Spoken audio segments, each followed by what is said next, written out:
So without further ado, let's open this guitar package together. I'm missing out on this, man. A lot of people have already done their reviews on this guitar. Enya Music Group has been reaching out to a lot of people, evidently. So in this video, what I'm going to do is to give you the points and tips that I haven't seen other online guitar players actually do, so that hopefully you get a lot out of this video. 3 weeks ago, on July 31st, I was contacted by a representative of Enya Music Group.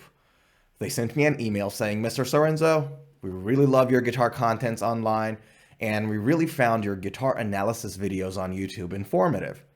We were wondering if you're interested in doing one of your reviews on one of our guitars. It's the one back there. We're going to open it together in a second. But the thing that really caught my eye was that they said an honest review. In the very first email they sent me, they said an honest review. And I can respect that. So I replied back with, hey, thank you very much for the kind words. Sure, I'll definitely do a review. So I want to let you know, I want to clarify that any review that I'll do, it'll be honest and unbiased evaluation of your guitar. I'm not going to lie to my audience.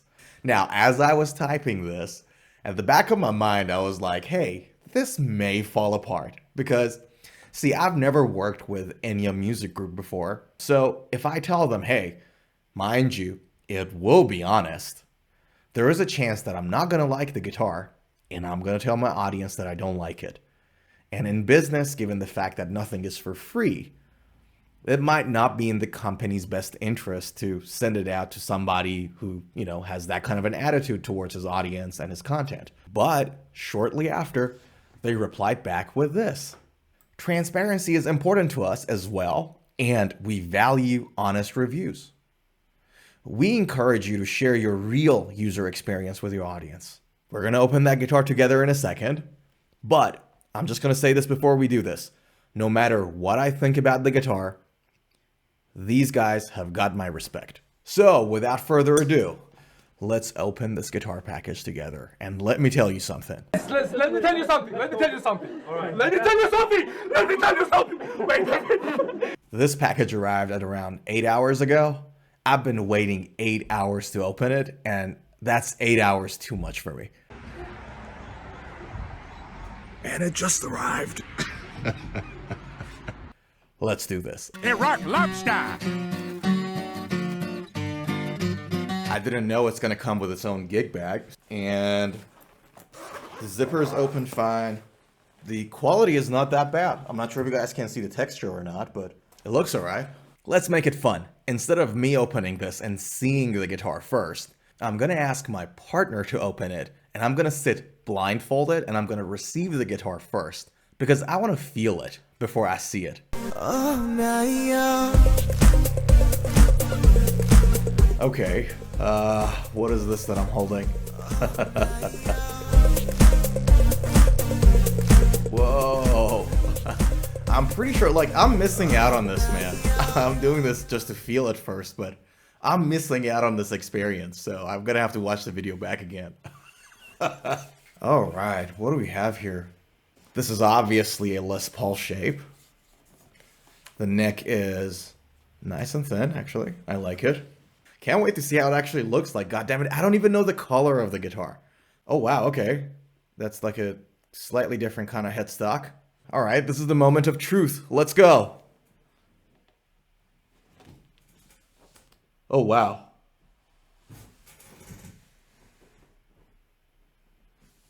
Holy. Look at that. Yeah, not heavy at all. Good access to the higher frets.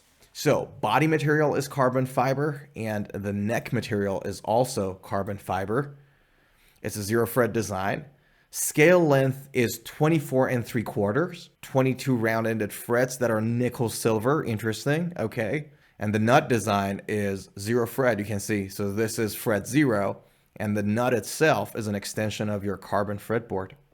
Now, the fretboard is 16 inches in radius, which is interesting, which means that it is flatter than a, say, PRS Custom 24, which is 10 inches, or your normal Fender Tele and Strat, or your Les Pauls, which are 12 inches. in radius. So this one is actually flatter. You basically insert your string by removing this plastic pad there. Now, one innovative feature here is that obviously it has its own inbuilt speaker with effects. That's not innovative. Kids' toys have that. However, it comes with a jack for your amplifier or your audio interface, also a jack for your headphone, and then the connection to the computer and for charging. And that's pretty cool. That's the feature I like. All right, now how to operate this? First, you have to download the Enya Music app and sign up there with your email. You open the app, you log into the application. This is the first thing that you see. You swipe to the right. That is your guitar, your Nova Go Sonic. The next step then is to press and hold the main button to turn your guitar on. And you can see a green light there starts to appear. These guitars come already charged, so you can already operate it right away. And then what you do is that you click on Connect. There's a range of facilities in the application. So you got the clean sounds, you got overdrive, distortion, high gain. There are a whole bunch of presets there. Now let's go to the bridge pickup.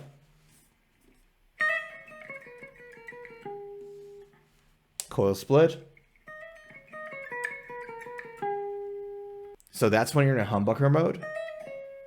And now that's when you split the coil. Like I have to hit it really hard to get a bit of a volume out of it. So it sounds nice on the clean, on the neck when you use the humbucker, but the single coil is really low in volume when you use the inbuilt speaker. This is not an issue when you use the bridge pickup.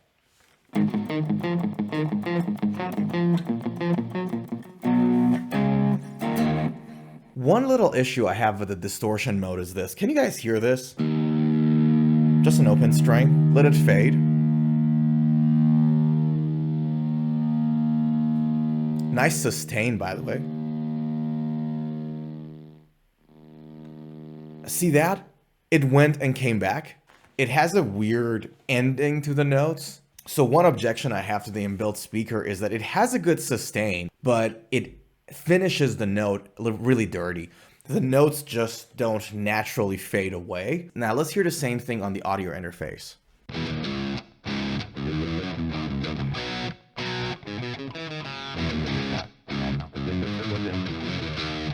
I've been playing with this guitar for about a week now. So what are my honest thoughts about this guitar? Pros and cons. Pros first. Number one, this guitar is very light and is very ergonomic. And for somebody like me, this is a big plus because I play a lot of guitar and I want to be comfortable when I play the guitar seated or standing. And this guitar actually does a really good job at that. Secondly, this guitar is really stable. When I tuned it first, it really hardly got out of tune, and then retuned it again and it kind of stayed there the whole time. And I think a lot of that we can attribute to the carbon composites that the body and the neck is made out of, because unlike wood that, you know, gets impacted by humidity changes and temperature changes and so on, carbon composite doesn't have that issue. So carbon composite just stays as is. And I'm not sure if you guys know how this material is made, but the strength to weight ratio of the carbon composite is actually really high. Thirdly, it has a very good sustain, especially for its price tag. The next pro is the satin finish, and the reason I like satin finishes is because it's so easy and comfortable to move your hand around, as opposed to more glossy finishes where your hand kind of stick a little bit on the surface on both the body and the neck. The next pro is that the speaker, the inbuilt speaker of the guitar, is really nice and loud. It's very loud, so you can go pretty loud with it. And the clean tones that come out of it are actually pretty good. Now let's talk about the cons.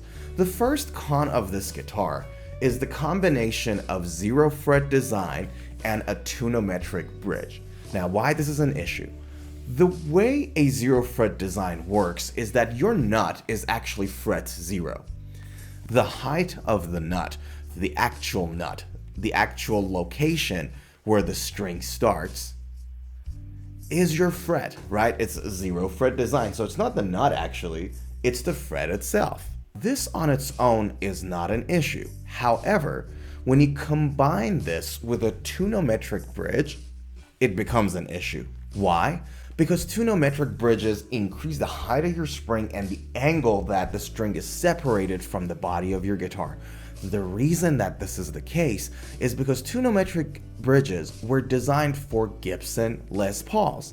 Gibson paradigm of guitar construction, the way it works is that it has an angle between the neck and the body. So at the neck body joint, you have a little bit of an angle, 3-4 degrees angle, and then you have the same at the headstock. So unlike Fenders, when they sit against your body like just flat, Gibsons are actually a little bit curved this way to accommodate for your belly and your arm and your human anatomy. The philosophy behind Gibson paradigm of designing the Les Paul was to make it comfortable for the player to hold the guitar. So your neck and your body are just a little angled, about 3-4 degrees, right? And the twonometric bridge was designed in a way to increase the height of the string from the body a little bit more so that it accommodates for that angle, because if it was low, if it was a straight line, at the higher frets, your strings would hit the fret and the body and the neck. And so twonometric bridges by design are designed to actually lift the string off the body of the guitar a little bit more. Now you have a scenario where your nut is actually lower in height than usual, right? 0 fret. And then your bridge is actually designed to take it a little higher. So what happens? The action close to your nut is going to be very low or low, but as you gradually go towards the bridge, the action little by little increases. Now, in this guitar, it's actually set up pretty well when it comes from the factory, so it's not that notable, but you do feel it if you play and you're mindful about it. You do feel the change in the action. So the action gradually increases as you go closer to the 22nd fret, and that's a con. The next con is that the inbuilt speaker is pretty good for clean tones and it's pretty loud, great, but for high gain sounds, if you increase the volume all the way to the end, it starts to become crackly and a little noisy and sort of gives in on the quality a little bit. So that's the second con. The next con is that the fading out of the notes is a little uneven, despite the fact that it has a very good sustain. This is even when the noise cancellation features and the effects are turned off. And the last con is that the single coil sound on your neck pickup is very low in volume. It's not an issue when you're in a humbucker mode, but it is an issue when you're in single coil. So, do I recommend this guitar to you? Yes and no.